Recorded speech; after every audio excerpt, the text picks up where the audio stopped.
Power off the fridge. Unscrew the back cover.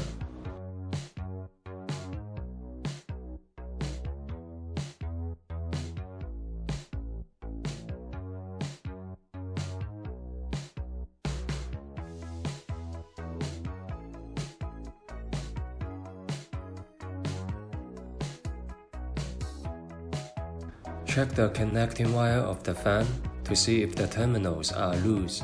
If the connecting wire and terminals are fixed, unscrew the fan cover inside the cabinet.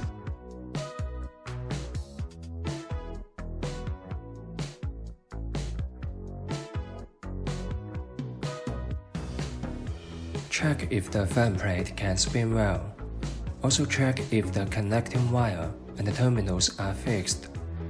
You'd better lose the terminals and connect them again.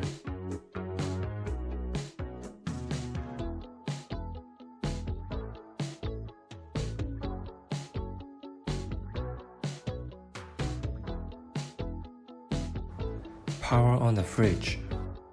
Change the fan if it's still not working. Any question, contact us now.